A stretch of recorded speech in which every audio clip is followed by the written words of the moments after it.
Okay, so this is my first live broadcast. I've never done one before, so I don't really know how it works. It tells me that I am live currently, and I have been for 15 seconds. I don't think anybody's watching yet, so I will probably wait until someone arrives just to make sure that it works. I might just type a little comment to see, let me know if anyone is here. Oh, it says I've got 3 people. Hi, say hello. I'm hoping there'll be a few people, but I'll do it regardless.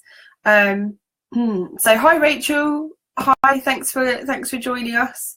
I'll wait for a few more people to come along, but while I do that, hi, I will talk a little bit about my experience with breastfeeding and my sort of where I am with it. So you probably all know that I'm pregnant, like all of you ladies are, or you've already had your babies. So I have I breastfed my first baby, who's called Sienna, and she was 2 in February. I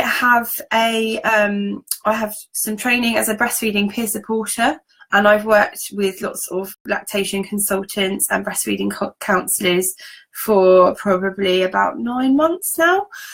So I picked up a lot of stuff that lactation consultants know about, but I had lots and lots of difficulties with my first baby. So she had tongue tie. I had gestational diabetes, which meant I had to harvest colostrum before she was born. And I also suffered with low supply, which is something that lots of people worry about, but true low supply is quite unusual. But there's a suspicion that I might have insufficient glandular tissue. That's really quite rare, and it's probably related to PCOS in me. Anyway, so we've got 7 people now. So where are 8 people? Hiya. Only Rachel said hi, so can you just let me know that you're here and who you are, because I don't know if I can actually find out. No, it doesn't say. Okay. You might notice that I have this little blue hairband on me. This is because on Wednesday I'm expecting to have my son. He is coming out via C-section, so I need to learn all about the breastfeeding implications when it comes to caesarean section. Hi Lorna, hi, thanks for coming along. So I need to find out about how C-section affects milk production. I've heard that it has some implications. But anyway, so the first thing that I wanted to talk about was, I'm getting a shine on my glasses there, was colostrum. So colostrum is the first milk that your breasts produce, and it starts to be produced in your breast anywhere from about 20 weeks of pregnancy. A lot of people say, oh, my milk hasn't come in yet when they have their babies. Hi Jade. It's not quite the case, because colostrum is milk. It's like the cream. It's like the best type of milk that you can get, in terms of it's the richest. It's like literally the cream that you get when you have cow's milk. And it contains lots of good stuff to help baby produce that first poo. So when your baby is born, its stomach is really tiny. It gets like 5. It's got space for about 5 mil in it, really, at the beginning. And so a little bit of colostrum is all that they need. So that's why they need to be fed little and often. Okay. So what you can do is you can express colostrum ahead of time. Sorry, just noticed my makeup's completely smeared. So harvesting colostrum, some ladies get some help with doing it from infant feeding coordinators, because they have something like gestational diabetes. Now, gestational diabetes, it's really important that your baby's blood sugars are monitored, really. Hiya Paige, nice to see you. Really, really important that your baby's blood sugars are monitored, and the best way to do that is by ensuring that they get colostrum. but it can be difficult if they're a bit sleepy from various induction methods, that kind of thing. But when I was taught how to harvest colostrum by the infant feeding coordinator in Pembury in Tunbridge Wells, they basically said if we could afford to, the NHS would give everybody like a packet of these little syringes, and we would teach everybody how to hand express colostrum. But unfortunately, we can't afford to do that. But it is best practice. It's a really good idea to express colostrum beforehand. There's lots of arguments about when it's safe to do so. I won't get into those. Do it from 37 weeks, and then you don't need to worry about it. It is safe to do earlier, but I don't want to get into arguments about whether it causes contractions or the rest of it. So from 37 weeks, most people agree that you are safe to do this. Now this is just a tiny little syringe, no needle. You don't want needles going anywhere near your boobies. And so you'll need one of these. Now colostrum, as I said, is in really small amounts. So this is 1 ml. And you will, oh, I'm glad you've got your syringes page, that's good, excellent. So the first thing to remember is that if you want to collect colostrum, you want to pull the plunger out of it a few times to get that sort of going, because I learnt that the hard way. The first time you're trying to get a tiny little bead of colostrum off your nipple and it's like stuck and it won't bloody open.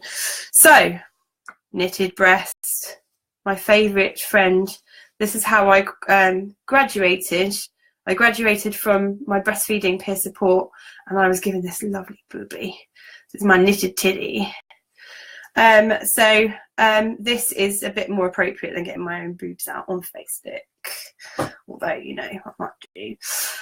So I will show you how to hand express. Now this applies whether you've got mature milk coming out or you've got colostrum coming out. It doesn't really matter. So here's your boob. Imagine it on your chest. I'll just tilt my computer a bit. This is my playroom. Sorry about the mess. But you know, 2-year-old's gonna 2-year-old. So areola here, nipple here. It's a bit dark. I'll sort my light out a bit. So I'll slightly blind myself. When you're going to do hand expression, what you want to do is you want to come down, because obviously everybody's areolas are different shapes and sizes. So you want to put your fingers sort of about sort of there, about a centimetre away from your nipple. And you want to do a C shape and put it at the top. You can do it with both hands if you want. I tended to have the old syringe in the mouth like that. And you press back towards the chest wall like that and squeeze at the same time. Now you'll see a couple of beads if the colostrum is there. You need to prepare your breasts. I'll go into that in a second. But if you feel around your breasts when you are 37 weeks pregnant, you should be able to feel something that perhaps you couldn't feel before in your boobs. And there's small lumps, that kind of thing. Not worrying lumps, but there's something in there. And that's your milk ducts, basically. And they have colostrum in them. But they're very small amounts, remember that. Some people manage to fill up loads of syringes. Some people just get a little bit. Again, it's all a variation of normal. Some ladies start to leak at 20 weeks. Some women never leak until their breast milk comes through. Variation of normal. All tits are all different. It's the part of the beauty of breastfeeding. There's no really normal. It has a huge sort of variation. So we've got 14 people watching, which is good. I hope everybody's sort of enjoying the information so far. If you do have any questions, then just type them in the comment field. So expression time. So you push gently. Don't hurt yourself. Don't bruise yourself like I did. I had really bruised boobies just before Sienna arrived. So then you push back towards the chest wall and squeeze at the time. Don't roll your fingers forward because you'll bruise yourself and you'll give yourself like red rashes and stuff. You don't want to do that. So you're literally squeezing and pushing back towards the chest wall. And that's what hand expression is about. But before you do that, you need to prepare your boobs. Now I have something, these are called TheraPearl 3-in-1 pearls or something, and they come also with like a cover on them. So what I used to do is I just wanted to show you the beads. I don't actually know where the cover is gone because I only have one. That's useful, isn't it? And you just put these in the microwave for 30 seconds. Don't do what I did and put them in for 3 minutes because I got confused with sterilising bottles. Yeah, it explodes them. Jen Brookbank says, where can you get the syringes from? You can ask your, yeah, I know, right? I've messed them right up 3 times. They're £12. Where can you get the syringes from? You can ask your midwife for them and, you know, bug her and remind her. I asked at the hospital when I was in for 8 days because I wasn't very well, and they brought me like a pre-made baggie of them. Jacqueline, I will get to your questions shortly. You can also buy them online, but make sure that they come in sterile packaging. I've just pulled this one out because I'm going to use it later to try and get some colostrum out. And you can put them inside a bag. It's good to label them. Just cut a label really short, like really thin, and write the date that you expressed it so you can work from the earliest one that you did. And you can freeze them. So that's the best idea. But remember, when you freeze them, if you've got a lot in there, they're longer. Don't try and do what I did and try and freeze them and then think, oh, the plunger's come out long. So, okay, so Paige just said she's got hers from eBay for a few quid. So you can get them cheap. Fine. Now, Jacqueline said, I tried today to collect some colostrum, but there was only the tiniest drop that came out and I couldn't get any more. That's okay, Jacqueline, because the more that you do it, the better you will become at it. But also, it could be that you haven't prepared your breast, which is what I was going to get to before. So this is part of the breast preparation. So 30 seconds in the microwave, not 3 minutes, and they're nice and warm. So what I would do is I literally pop them, because of the shape of them, that's that hole for your nipple, and they're lovely and soft in there. Lovely. You don't have to get Lansano ones. You can literally use socks filled with rice, and which is what I eventually did after I wrecked 3 of these and spent lots of money on them. But these are specifically good. So you just stick them down your bra and you think, ooh, I've got donut boobs for a couple of minutes. So they're nice and warm. That's part of it. But also doing it after a shower or a bath can be a really good idea. And so before you start your hand expression, you just do a bit of kindness to your boobie. So you do a little bit of massage. It feels a bit strange, but you get to know your girls, which is nice. So you just sort of give them a little bit of, you obviously can't turn them around like this, that's a bit unrealistic. You can give them a little massage, so just sort of knead them a little bit. If you fancy it, you could get your partner involved. I certainly did, because I found it very difficult to do all this and have a syringe, and then suddenly a little bead of colostrum came out and I thought, oh, well, how do I get it in the syringe? I hadn't thought about that. So that's the next thing, the syringe. So you want to make sure that your plunger is sort of malleable. As I said, you want to make sure that it's pulled out so that it moves easily. So you have succeeded, and there's a little tiny drop on the end of your nipple.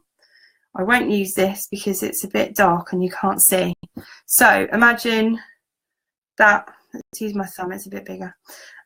You've got your tiny little bead of colostrum on your thumb, and all you do is put the end of the syringe really close to it and pull the plunger out really slowly, and it will draw it in.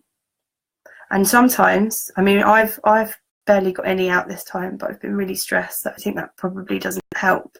So I need to do some more this weekend because I haven't got long. I've got until Wednesday. So you pull it out a little bit at a time, and it will start to build up in your syringe. The other thing is it will get bubbles in it because, again, it's small amounts going in and you're pulling in air. So literally just flick it like a seasoned drug addict. Pull it up and down in the syringe, in the plunger, push it back up. I tend to just put it in my mouth because you need your hands to do a good squeeze. And the more you do it, you can tell her you used to smoke, can't you? The more you do it, the more you will get out, because you will get to know your own breasts and you will get to know how to feel. But if you can't get it out, it's not the end of the world. But it's just useful to have. It's really useful to have lots of colostrum. You keep it in, I found the cart door ice cream tub's quite a good size for that. You just drop the syringe in a bag, or I used to slide it back into its sterile packaging, obviously with the plunger out to wherever it was that I'd managed to get out that day. And you can reuse the syringes. You can put it in the fridge, so maybe do it 2 or 3 times a day, depending on what time you have to do it, and add to it. And by the time I'd finished doing it, so I started at 36 weeks with Sienna. She was born at 39, so she was born a week early. I had to go back to the hospital and get some more syringes, because I managed to, the first few, I just got like 0.2 mil, which I was like, that's a bit disappointing. But it isn't, because this stuff is like liquid gold. Your body doesn't just produce colostrum like it, you know, you can't pump it like breast milk. You know, you can get ounces and ounces of breast milk, but colostrum really is measured in mil, because a newborn tummy is like so small. They don't have lots of space in their tummies. I've got some details exactly. But yes, so it's colostrum is a yellowy coloured complex fluid full of antibodies and vitamins. As I say, it's also a what's the word? It helps you poo, basically. I wish I could drink it myself at the moment. So colostrum produced when mothers have premature babies has more calories and is easier for preterm kidneys to handle, which is again fascinating. So in the first 24 hours, the average amount of colostrum that you can that a baby would drink would not fill an egg cup. So it's 38 mils in the first 24 hours. That's the maximum, 38 mils. That's not to say you need 38 mils, because your boobs are producing it and you want to feed your baby as soon as you can after they're born. But if they're not feeding, so what I'm worried about is, because I'm going to have a general anaesthetic cesarean, which is not ideal. I won't be awake when my son is born. So I want to have that colostrum available for him, but I also want to do skin to skin and breastfeeding as soon as possible. So my husband plans to put him on me, whether I'm with it or not, as soon as it's safe for me to have a baby on me, once everything's been sewn up and everything. So by the end of the first week, most mothers are making about 500 ml a day. Now that's mature milk. So 500 ml is like a bottle of Coke. Okay, so your baby's stomach capacity in day 1 is, like I said, 5 to 7 mil. It's tiny. So that's the size of a large marble. Day 3, it's 22 to 27 mils, which is about the size of a ping pong ball. So again, it's not huge amounts. That's why they need to feed little and often. Okay, and on day 7, the size of their stomach is about 45 to 60 mil, which is about the size of a large egg. So it is possible to, if you're bottle feeding, give your baby lots of milk too early, and you can overfill their tummies. You can't really overfeed a breastfed baby in the same way. So that's why you will find sometimes people say, oh, my baby takes large quantities of either express milk or formula milk, and then they chuck it up, because they, like we don't know when we're satisfied sometimes, and it all goes in and then it comes up again, because you can stretch a newborn stomach. A lot of midwives have like a necklace actually with sizes of baby stomachs to show people, because people don't realise how tiny a newborn's tummy really is. Even those newborn sort of formula bottles are huge. They're really huge for a newborn, when on day 1 it has a size of 5 mil. That's a teaspoon. So yeah, if you've got 5 syringes of 1 mil, that's a whole tummy feed, and that's great. If that's all you can get, or if you can get less than that, it doesn't matter. It's every drop matters when it comes to breastfeeding. Combination feeding is wonderful too. Every drop matters, and that's a really important thing. That's what I believe, because I struggled with milk supply. And if you can feed a little bit, you crack on, you're a breastfeeding mum. Okay, so that's colostrum. Does anybody have any questions about colostrum or colostrum harvesting or anything like that? I think I've covered all the questions in the comments. So you can get them from eBay. You can ask your midwife. You can ask in the hospital. You can do it in the hospital as well. Just because your baby's been born and is breastfeeding doesn't mean you can't do it there and then if you want to. And you can leave it at room temperature for 6 hours, just like breast milk. So you can, you know, if your baby's feeding but potentially has a tongue tie and you suspect that they're not feeding that well, and you want to make sure that they're getting that colostrum, and you want to make sure that your boobs are getting the message that you want milk to be coming in, mature milk I mean, then yeah, just do it in hospital. I did it in hospital. It says here Stephanie did. Keisha has asked, I hope that I've said your name correctly, when do you start collecting? It's a bit controversial, but it's generally agreed that it's safe to collect colostrum from about 37 weeks. Yeah, so Stephanie said her baby was sleepy after her C-section. That's what I'm really worried about, because I'm having mine under general anaesthetic. So I am really quite concerned that he's going to be sleepy for a long time. Sienna was sleepy, probably from all of the induction drugs that I ended up having. Sometimes they're just really sleepy, and being sleepy is not a good sign in such a little baby. People say, oh, you shouldn't wake a sleeping baby and what have you, but until they've regained their birth weight, it's really important that you feed them regularly for your own boobs as well. I think that was part of the problem with my low supply. It might be not my biology, it might have just been problems with her feeding. She had a tongue tie, she was very sleepy, and I harvested so much colostrum, and they gave my husband 2 small frozen syringes which he warmed up in his hand, and fed her those, and then they lost the rest of it, and I worked really hard to get that colostrum for her. So that was part of the story with Sienna. I won't go into all of that because it's, you know, horrendously boring for everyone else.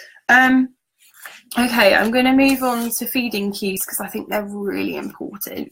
And a lot of people don't realise that babies let you know that they want feeding a long time before they start to cry. Crying is a really late indicator that they want feeding. So putting the hands in their mouth, putting their fingers in their mouth, chewing on their wrists, that means give me a bobby please. Mouth going open, gaping. Obviously if you're asleep you're not going to see this, so baby crying will be one of the first signs, especially when you've only recently had them. Your sleep will be instant and you'll be comatose very quickly. So if your baby is sleeping and you're sleeping, you won't be able to see this, but when you're awake you should be able to see this. Licking lips, I'm hungry please. Sucking movements, rooting, so that sort of thing, or head bobbing. You see that quite a lot, head bobbing, and like touching their own hands, like this or like this. They call this finger knitting, and also sort of their arms and their legs sort of go around. So you need to learn about early feeding cues, and learn what they are for your baby, because not all babies do all of those things that I've just said. But sucking their own fingers is a really good sign, and it's one of the reasons why they don't recommend the use of dummies too early within the first 6 weeks, because it's really easy to miss those early feeding cues. And when you've got this baby that's just screaming at you, and you think, oh my God, he or she is screaming, best put them on the breast, and you'll be like, it's right here, why are you not feeding, it's here. And they'll be screaming literally like millimeters away from your nipple, and you're like, go on then, it's here. But by that point, they're just crazy, because they're just like, I'm so hungry, I'm gonna die. It's a survivor instinct. They just think this is what they're designed for. This is why newborn cries are so like, ah, because it's literally life or death for them. They need food now. So that's really important. So I have got some interesting, well, so yeah, crying is a late feeding cue and may make early breastfeeding difficult. The last thing you want is crying, really. And also the hand in the face, because you're like, get your hands out the way. You can't feed with a load of fingers in their mouth, but they will. They'll stick their fingers in their mouth. So often if it's crying, stick a boob in it, basically. So Keisha is saying, my uncle's baby was constantly sleeping, and the midwives didn't tell them they had to wake the baby to feed him, so he went ages without food. That's basically what happened with Sienna as well, because midwives told me, oh, you should feed your baby maybe every 4 to 5 hours. I didn't know. It seemed like a long time to me. I don't go 4 to 5 hours without eating or drinking something. Like 4 hours, that's a long time, isn't it? And feeding your baby on a schedule, not a good idea, especially not if you're breastfeeding. Responsive feeding, it's all the way to go. But yeah, sleeping is not always the sign of a contented baby when they're tiny. Babies sleep to conserve energy, and that's when they start losing weight, basically. So waking your baby when they're sleepy can be really hard, and you know, getting them to breastfeed. So that's another reason, if you've got a syringe, you can just pop that little syringe in, just give that, you know, just wake them up a little bit. Oh, some energy, and then they have some energy to go on the breast. Okay. So what else did I want to talk about? I don't really want to talk about formula. I want to talk about breastfeeding. Okay, so skin to skin. Skin to skin is a really good thing to talk about. So there is evidence that holding your baby literally skin to skin, as naked as possible, on you helps lots of things. It helps them to regulate their temperature, and it helps them maintain their blood sugars. I don't think they actually know why that is, but it's quite incredible, really. So this applies to daddy doing skin to skin too. So my husband is hopefully going to wear a back to front gown when our son is born, and he's going to put baby straight there and wrap so that he can do skin to skin straight away. Hi, Karis. That's okay. I think you can watch it back later anyway. So welcome to join us. I've talked about, Karis, I've talked about colostrum and early feeding cues, but you've already got your baby, and so you probably don't need to worry about that anyway. So I am literally talking about the first few days, because there's so much about breastfeeding and I could literally witter on all day about it. So skin to skin, babies who are held skin to skin are more likely to latch on. Now, there is a position that people call laid back nursing or biological nurturing, to give it its fancy name. I don't really like calling it that. Biological nurturing is literally laying back and letting the baby do some of the work. So what I really wanted to do was, if I'd had a natural birth, I was planning on actually having it in this room in a nice pool. I'll get rid of all the toys and stuff. But laid back breastfeeding is as it sounds. I'm going to select a toy from my collection. Typically, I've got no baby dolls in here. How is that a thing? My little girl, I'm not very girly, but my little girl really is. She loves a baby doll. What have I got? I should have prepared, shouldn't I? Hang on. Aha! Ooh. Right. So, I've got this. This will have to do. So this is a big, well, it's probably similar size to a newborn actually. So laid back nursing is as it sounds. You can do it in a chair or in a bed. You're slightly propped up.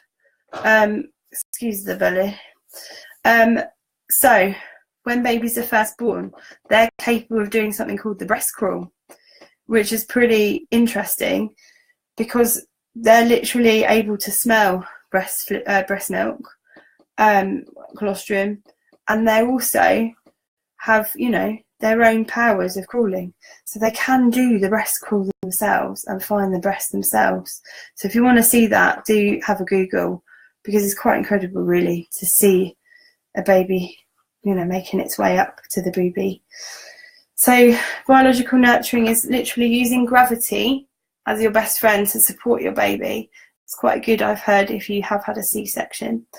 And it's baby's on top of you and you're laid back, and baby's able to regulate their own latch. Now, something that's really important about position and attachment is if you're sitting up and you're in cradle hold, don't press on the back of your baby's head. And also some people say avoid hats if possible when you're breastfeeding, especially in the first few days, because when you press on that baby's head, that activates their birth reflex and they go and they pull away. That's the last thing you want when you're trying to breastfeed them. They pull away. So put your hands here on the back of their neck.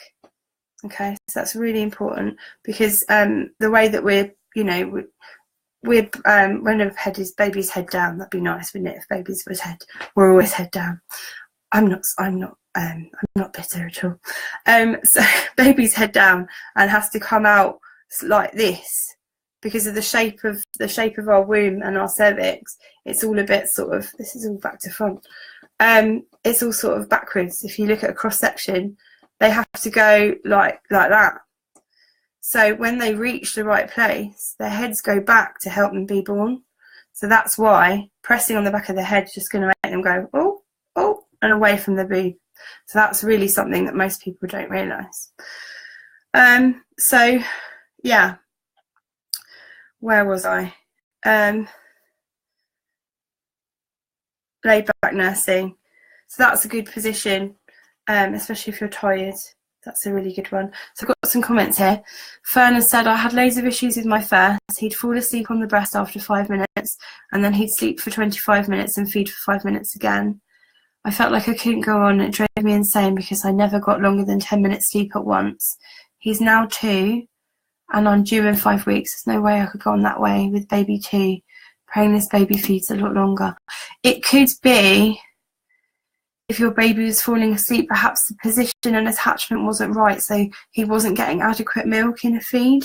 So what I would do with your second one is perhaps go and see a breastfeeding peer supporter or a breastfeeding counsellor and see if you can get a better position, because if the baby's in the right place on the breast, they should be getting more milk, and perhaps your baby wasn't getting enough milk and was getting tired from feeding.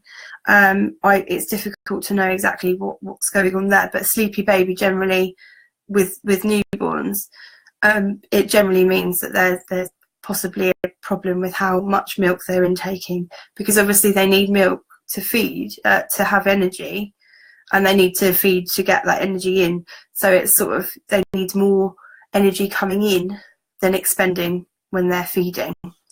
I hope that helps, Fern. But again, if you do have any problems, Sonia, you're always welcome to PM me, and that goes for everybody. So Karis has said, we offered syringe feeds before putting her at the breast at first because she wasn't waiting for feeds and needed to help flush her jaundice out. Jaundice was causing sleepiness. Yeah, so jaundice does that too. Yeah, another good reason to have that colostrum. But again, you don't always have to do it beforehand. You can do it after they're born. And again, hand expression is a really good way to get to know your breasts. And it's, even if you're going to use an electric pump, if you know how to hand express, then you can do hands-on pumping, which tends to produce more milk anyway. So literally when the flange is around your breasts, you're doing some hand expression too and helping that electric pump, because no electric pump is as efficient as a baby that's sufficient, if that makes sense. When do you think it's a good idea to express? That was another issue. I was always leaking, but if I expressed, I never really knew when to give it in a bottle because I'd end up engorged and would have to express again. What you can do is use something called a hacker pump. I know that Karis has had a lot of success with that. So it's like a suction. It's not really a pump in the conventional. I have got one, but I haven't got it here. I've not used it yet. I've never used one. But you literally sort of suction it on to the breast that you're not feeding from, and it collects that letdown, which is amazing. I know Karis has had a lot of success with that. And lots of women rave about them. You can get Nature's Bond one as well, I think. But then when I'm missing, they're not particularly expensive. So that's a good idea. When do you think it's a good idea to express?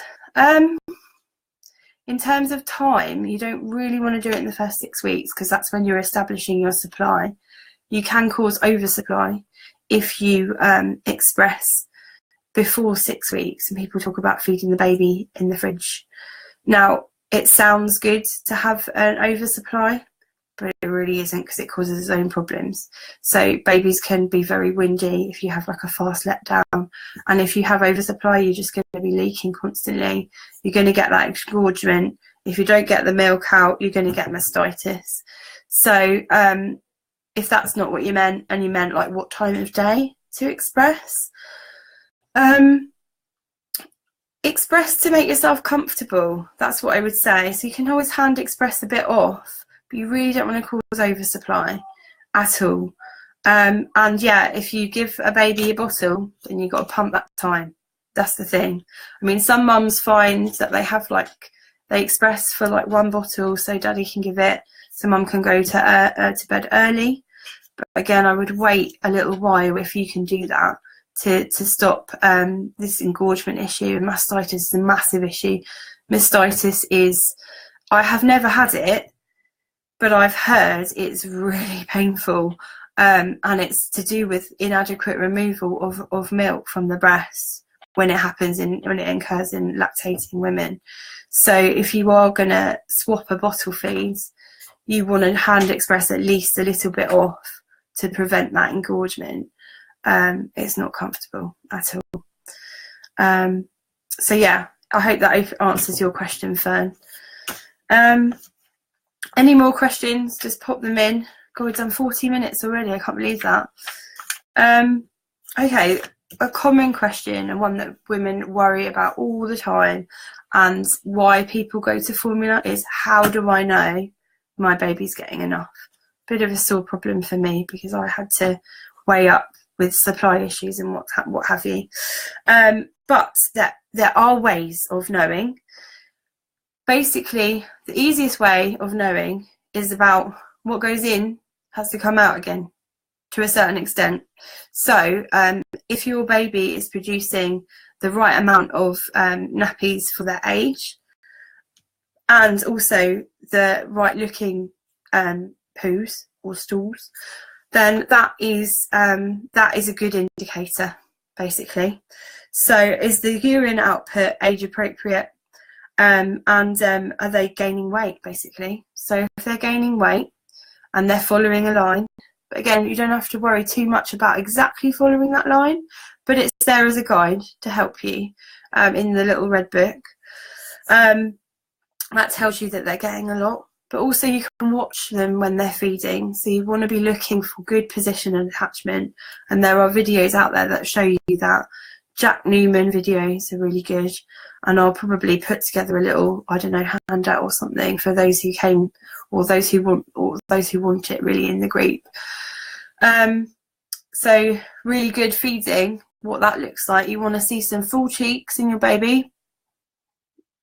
And you wanna at the beginning there'll be lots and lots of sort of fluttery sucks. Anybody who has used a pump will know that most pumps have some sort like a letdown function. So that's lots and lots of stimulation, and that's your baby's telling your breast, let down that milk, give me that milk, give me that milk.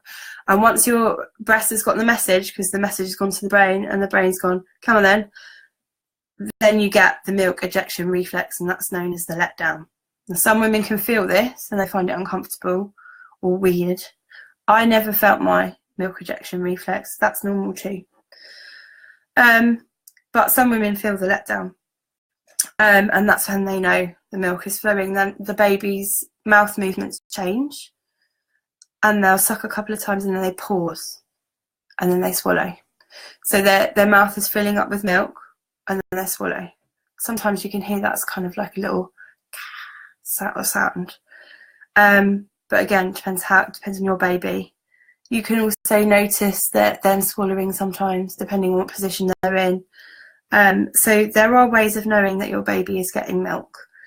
The other ways of knowing are weighing a nappy when it's empty, and then weighing a nappy when it's not empty. And that gives you, or just feeling it. How heavy is this nappy? And learning what's good for you, what works with your baby. If you see what looks like red brick dust in your baby's nappy, that's a really worrying sign of dehydration. Obviously, you do hear a lot of breastfeeding ladies saying it's totally normal for a breastfed baby to go between 10 or 14 days without pooing. That does not apply to newborns. That applies to older babies who can go longer because they get more of the goodness out. But in a newborn, you want to be seeing a progression from meconium to sort of greeny poos to the more sort of chicken korma sort of consistency of poo. If you're not seeing that, then that's an indicator that they're not getting enough. It's not an indicator that you don't have enough, though. It's an indicator they might not be getting enough, and that could be because their position and attachment on the breast isn't good enough. So just a quick thing on establishing your milk production and how it works. So I talked about making that milk ejection reflex happen. So the baby suckles, and then the nerve endings in your nipple and the areola are stimulated, and that sends obviously signals to your brain, and that goes to the pituitary gland, which is in the middle of your brain. The pituitary is the gland that's responsible for oxytocin and also prolactin. Prolactin is very important, so is oxytocin. So oxytocin is that bonding chemical that your baby will also have producing them when they suckle. So because that's why babies like sucking, because it makes them feel good. Whether it's a dummy or a bottle or a breast, they love to suck because it feels good to them and it releases that oxytocin. And that's why mums often also feel that breastfeeding gives them extra bonding that other methods of feeding doesn't do. And it is literally, it's the hormone that is involved in giving your partner a cuddle. Also sometimes it's released when you eat chocolate. So I can't think of a better reason to eat chocolate. But also oxytocin kickstarts labour. So the oxytocin and the prolactin goes to the milk-making cells in the breasts. And then it's the prolactin that stimulates the milk production, and oxytocin contracts the walls of the milk cells to push that milk out. So in the same way that it starts the contractions of your uterus, it contracts your milk cells and goes whoosh, off the milk goes, okay? And that's when the milk is delivered to the baby, and then the baby suckles and the whole process happens again, okay? So you can see that if the baby doesn't suckle, that doesn't make the pituitary gland send out the oxytocin and the prolactin, and then that means that the milk making cells in the breast are not activated. Now there's not all of the milk that you make that you give to your baby during a feed is already there. They're not bottles, remember. It's not a lake, it's more of a river. Okay, some of the milk that you give your baby is produced during a feed. So that's really important to know as well. So you cannot actually ever empty your boobs. It's not possible to empty them. You can get close, but there'll always be more milk coming if you are removing it. Okay, so milk production really is supply and demand. And that's why people use these, right? So this would be the last breast that I fed on, or could be the breast that I should start on. It's up to you. So that's why I've been starting to wear this ahead of time, to remind me to switch boobs, because if you do feed more on one than the other, then you will end up lopsided. again, it depends. Some babies do have a preference. Sienna used to like lefty loosey. Righty tighty wasn't her favourite. Who knows why? This was the slacker boob compared to the other one. I have both of my boobs were slackers, sadly. But hopefully not this time. What else should I talk about? This is my handy little guide that I was given when I became a breastfeeding peer supporter to help me. Okay, normal breastfed baby stooling. So day 1, you want 1 wee, okay, and 1 meconium poo. If you haven't cleaned meconium off a baby's bottom before, you are in for a treat. So the first time that I did that, so the midwife came in after my baby had been born and said, has she done her poo yet, her first poo? And I went, don't think so. And then she went, I thought, oh God, I'm such a shit mum, I haven't even looked at her nappy. So I looked, oh my God. Oh my word, meconium. What? It's like tar. It's like black tar. I don't think it had been there long. It didn't really smell of anything as far as I recall. But anyway, getting it off her bum was quite something. That was quite an experience. My first nappy change. I'd never changed a nappy before in my life. I thought, how hard can it be? So it wasn't that difficult. But yeah, meconium, it's interesting. So day 2, you want 2 wees and 2 poos. Okay. On day 3, you want to see a change in that poo. So this is a good indicator that breastfeeding is going well. And you see you've got 3 wees and change in poo, so it's going sort of greeny yellow. Okay, from that black, thick tar meconium. Day 4 to 5, you want about 6 wees and mustardy yellow poo. So you're sort of starting to get into your chicken korma, sort of yummy. And by the end of the first week, you want about 6 wet and 2 pooey nappies in 24 hours. And you can expect babies under 2 months to poo every day. Okay, so don't listen to people who say, oh, breastfed babies don't poo, all the rest of it, because they do. And under 2 months, if they're not pooing every day, that is a concern. Okay, people say things like, oh, you know, constipation's not an issue in breastfed babies. Not the case. Not the case. Okay, what else have I got? Any more questions from anybody? Let's see, I'll cover quite a lot actually in 50 minutes. Nearly there.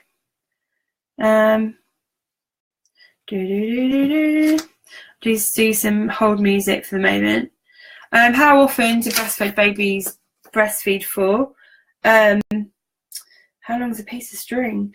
8 to 12 times in the 24 hours is normal after about the first day or so. So if they're not getting those 8 to 12 feeds, then you need to wonder why. And if, as I said, if they're sleeping, it's often a sign that they're conserving energy. Until they've regained their birth weight, you really need to make sure that they're feeding regularly. So you do need to wake a sleeping baby. I think that can be quite a harmful thing to say. And as I said earlier on, for those of you who've been here for the whole time, I was told, don't let them go more than 5 hours. That's too long. It's too long. They're not getting their nutrients in. They're not getting their birth weight. Birth weight is, you know, it can drop by up to sort of 10% sometimes. It depends as well. If you've had lots of IV fluids going in because you'll be, excuse me, I've got terrible reflux. I'm sure you understand. Breastfed, what was I saying? I don't know, I can't remember what now. Oh shit, I'm so tired. Sorry, I completely forgot. Can someone remind me, what was I talking about? Look at me, I've gone bright red. Anyway, oh yeah, 8 to 12 times in 24 hours. Just make sure you feed your baby. Yes, so they get puffy because of the IV fluids from induction sometimes. If you've been under any anaesthetics, if you've had an epidural, that can make them tired, that can make them sleepy. If you've had gestational diabetes and their blood sugars aren't right, that can make them sleepy. So you want to try and wake them up. And if you do have that colostrum in your syringes, and you can just pop that in the mouth, that'll wake them up. Sometimes a bit of cold air, so get them undressed, that kind of thing. just to try and help them feed. And the more you feed in the first the first hour is important. They call it the golden hour, but not everybody's able to feed in that first hour for various reasons. But early skin to skin, early feeding, and feeding as much as you can in that first 24 hours, all of that stuff's going to help your milk, your mature milk come in. Okay.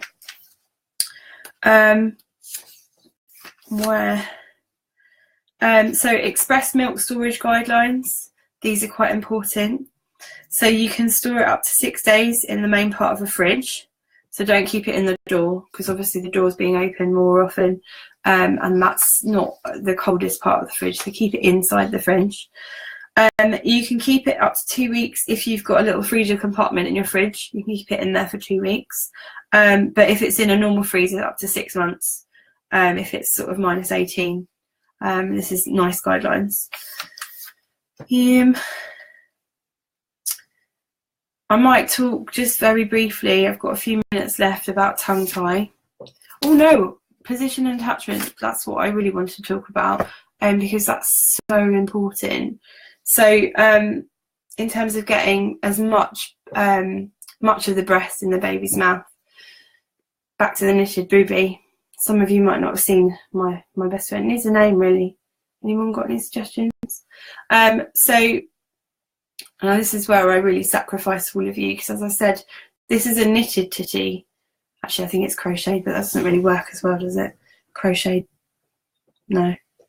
Knitted titty. We'll go with that. So it's made out of wool, basically. So when you put it in your mouth, it's a bit. So I'm going to do it for you guys, the 12 of you who are still with me. So the hamburger. People talk about the hamburger.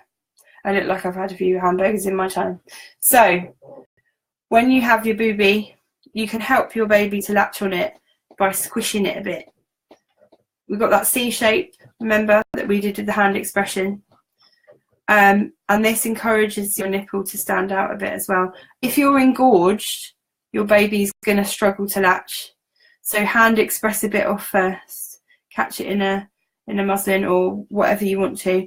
It's quite hard to hand express into a cup because you get milk squirting all different directions. So that can be quite difficult. Use a hand pump. But if it's colostrum, don't use a pump, because it all gets stuck in the amounts are so small. But you can just express drips of colostrum into a cup. That would be easy enough. But when it comes to the position, remember, it's breastfeeding, not nipple feeding. If your baby is feeding just there, that is traumatizing your nipple and you. That is going to hurt.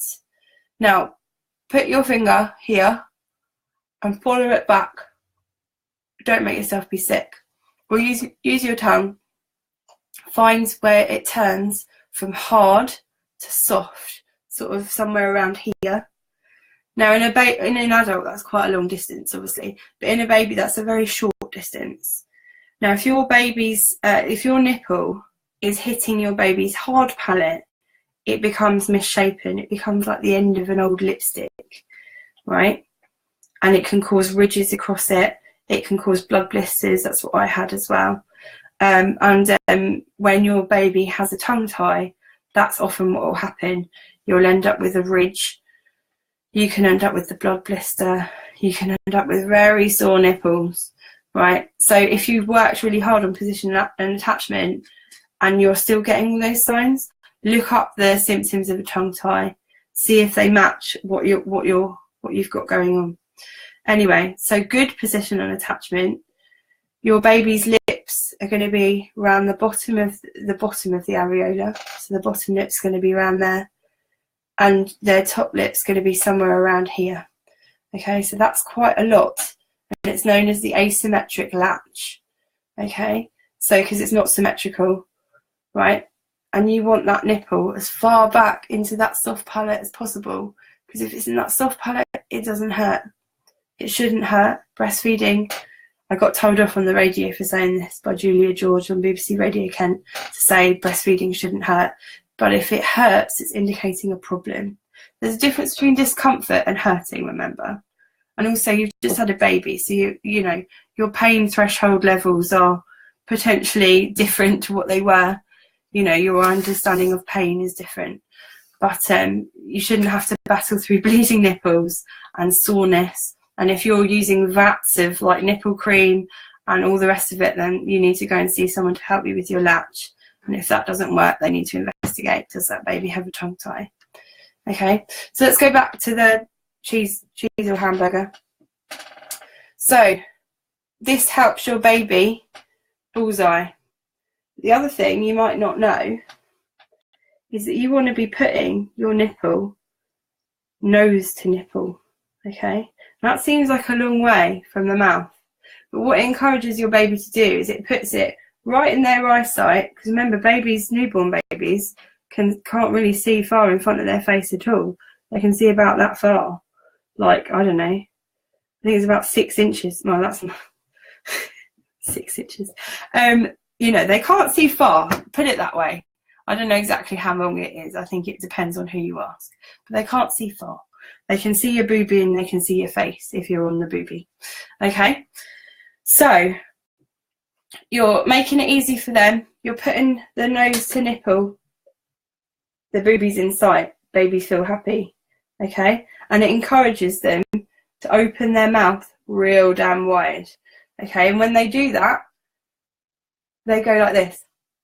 And that's when you help them. Remember, not on the back of the head, because that activates the birth reflex. On the back of the neck, with your hands like this. I'll do it with the baby because it might be a bit easier. So, the lighting in here is rubbish. Doesn't help. I've got such a purple areola. Let's tilt the computer again. Okay, so nose to nipple. This hasn't really got a nose though. Baby opens wide, and that you give them a bit of a help on the shoulders like this, and help them to latch on. Okay. Now, when they're latching, remember they want to have a big mouth of breast. Okay, so they're going to go like this.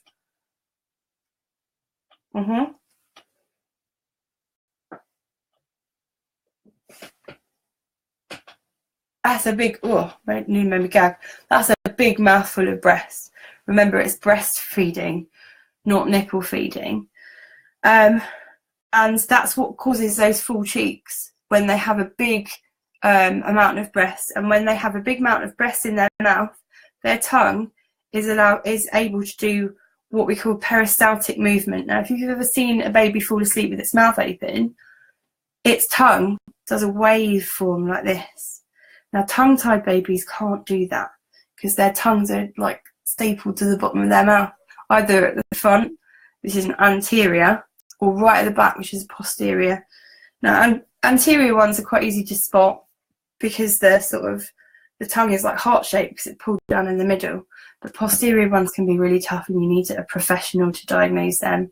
It's very short. It's like a thick band, and tongue-tie can just destroy your nipples and cause, weight loss in the baby. It means you get mastitis. It impacts your supply because the baby isn't getting the milk out, so those oxytocin and prolactin are not being sort of stimulated from your pituitary glands.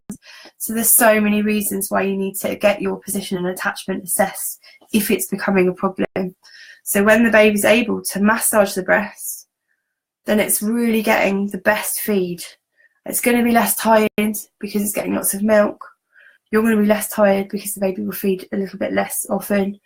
And it all is hunky-dory if they're getting the amount of milk that they need. So it's now 8 o'clock. I think I covered a lot of ground.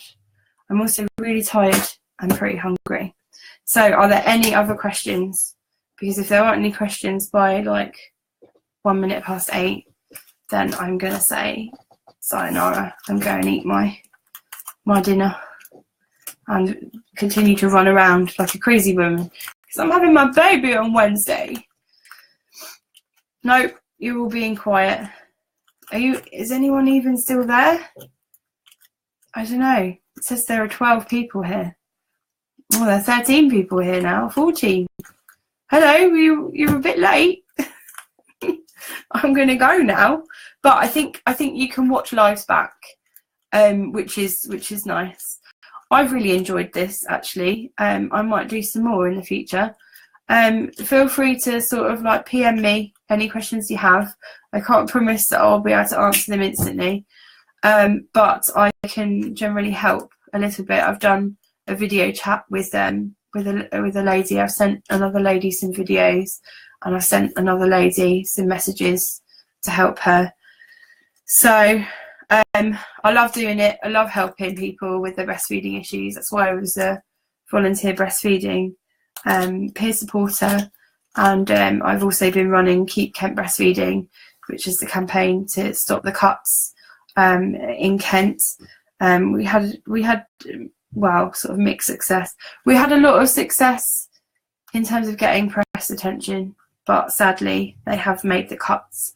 But if you're interested in what Keep Kent Breastfeeding do, then we're on Facebook. We've got almost 1,000, almost three more people to make us hit 1,000. There's links to me on the radio, in the newspaper. I tried my best, but they still made the cuts. But we shall fight on. We shall fight on. Keep Kent Breastfeeding. Keep the UK breastfeeding. And if I can help keep you breastfeeding or help you establish feeding, you just get in touch with me, because I care about breastfeeding and I care about supporting women who combination feed too, because those ladies are amazing.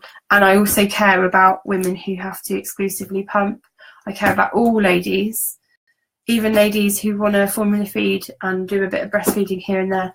And I care about breastfeeding, formula feeding mums too, because I nearly became an exclusive formula feeding mum myself. So don't buy into this breastfeeding versus formula war, because it's engineered. It's engineered by formula companies. Okay, love each other, support each other, however you choose to feed your baby. But breastfeeding is important, and it's important to me. Right, before I get on my soapbox and rant away, I'm going to sign off. Thank you, ladies, for attending, and I love you all. Bye.